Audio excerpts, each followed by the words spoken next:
Hi. Um, so I'm Zoya. My pronouns are she, her. That's me, maybe a little younger. Uh, I will do what no other speaker generally tells you to do, and that is keep your phones out. Okay. The presentation is going to have a lot of QR codes. It's going to have some things that you'll have to take snaps of, and I will pause it at that point of time so that you all can take it. I will take it from the previous speaker that inclusion is actually a journey, and Godrej Properties has been on this journey for quite some time. We are very clear of the destination though. We want an inclusive space, a 50-50%, the right percentage of distribution that is the community that we serve, and we are going to try to get to that. It's a slightly longer journey, but before getting into what we have done, we are a part of a bigger conglomerate, Godrej Group, which is in multiple industries as well. So I can see Myra, who's sitting from Godrej Capital. Earlier, Vishal, who was the CEO for Godrej Chemicals, was also there. The group companies, every group company is doing something in the space of inclusion in their own specific industries. Today, I'm just going to tell you the story of what we have done at Godrej Properties, going into certain specifications of some case studies, some wins, some messy stuff that we have also had. Okay, generally, they will tell you that this is all the easy stuff, but I'll also talk about the difficult stuff. Nothing to the people who organize this, but inclusion is right in the detail.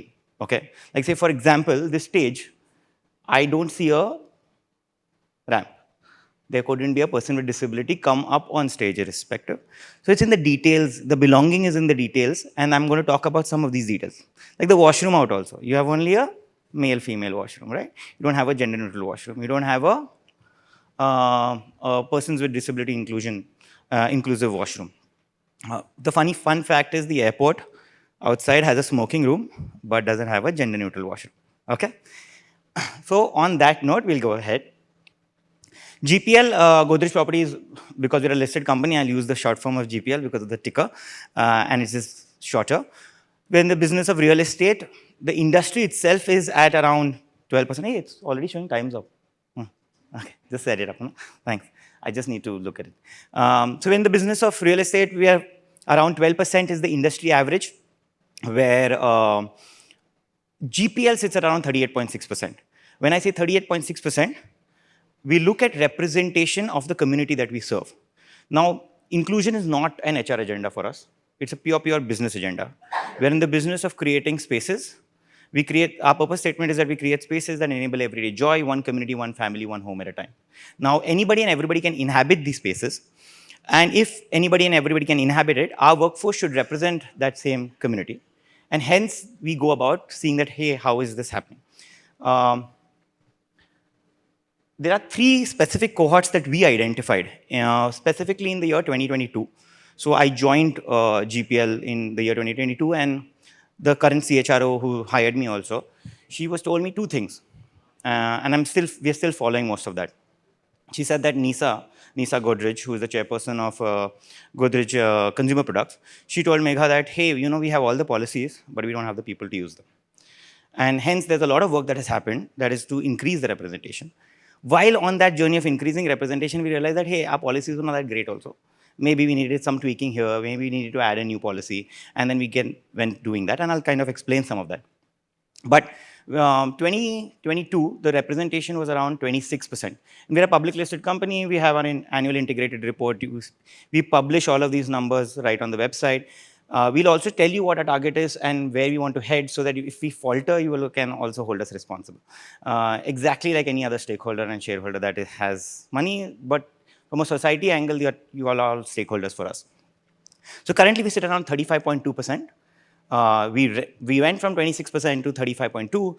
A lot of work has happened in identifying which person can go into which role and then kind of getting them up.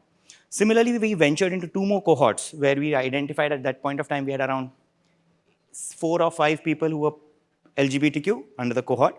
Currently, we have around 200 plus. That's around 2.4%. This is 190 is as per 31st March of 2025. And then PWD is another cohort that we identified. So there's gender, women, cis women. We looked at sexuality and sexual orientation. And then we looked at ability, where we realized as a representation point of view, these were marginalized cohorts, and we needed to really increase representation here. There are 3 brands that you see out here. The one is Crew, Collective of Real Estate Women, which is not just an ERG for GPL. We realized that if we have to increase women representation for us, we have to do it for the sector at large. People will join us, they might leave, they might go to Godrej Properties, they might go to Arun Lodha, but at the end of the day, they will all come back to us for culture. Okay, that's very pretty much clear on that. But if I have to increase the representation for the sector, then how do we do that? And that's all the competition. We will compete for all the square feet outside, but we'll collaborate for inclusion. And that's the logic with which we operate.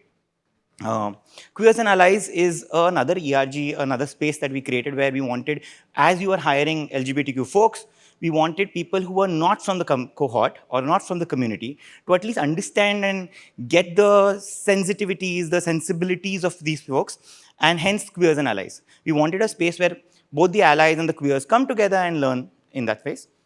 And last is Disable Me. Disable Me is the term is a pun on how you would look at disable. The logic was that generally when we speak about disability, people look at it as a personal human trait, right? But it's not a personal human trait. It is specifically a mismatched human intervention or a mismatched human interaction between you and your environment. Like say, for example, if there was a ramp, then if there's a person with disability or not, the environment is uplifted for them to come ahead.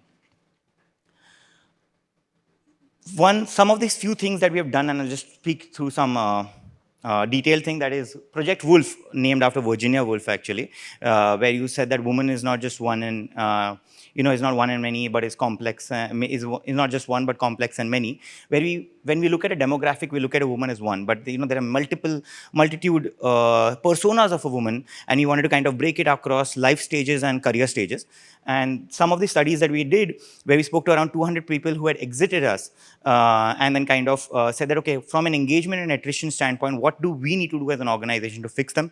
We looked at family, we looked at self, we looked at organization and role and these transitions that happen then, and we created like a action plan for solving some of these issues. This is Crew, which I was talking about. We have actually gone around the country. We have got a virtual space as well. It's like a social network where women can connect, can network. The whole logic about this was that whenever we connected with women across the sector, and we connected with around 3 types of women. One was obviously the women who are in GPL, the women who are laterally outside in other companies, and women who are in campuses and who are studying, who want to come into real estate as a sector. They generally told us that they wanted to be 3 things. They wanted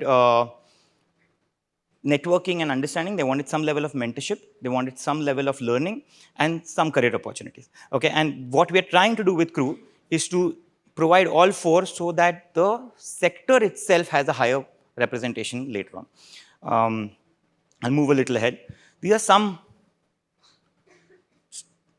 policies, I would say. I'm leaving it up for you. We have looked at all the 4 cohorts and I'm speaking.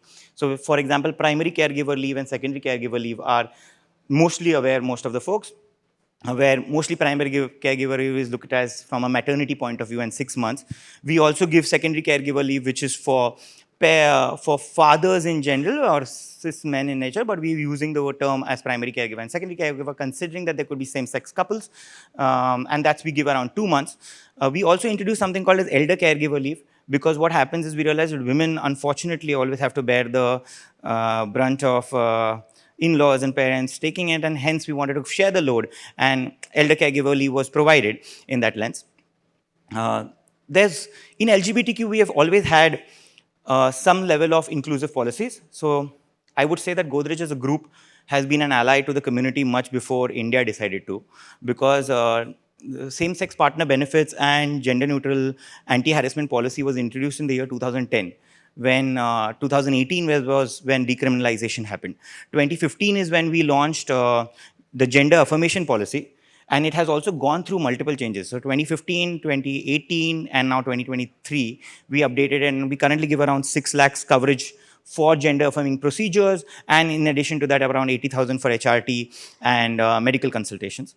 The last one I will just want to speak about, and that's the Transgender Accommodation Assistance Program. This is stemming from a space that we were hiring trans people. Okay, and I think hiring is the most easy job. You find the person, they have the right skill sets, you meet the manager, and it's done. But whenever a trans person is moving from their city of residence and generally coming to the cities that we are present, that's mostly metros,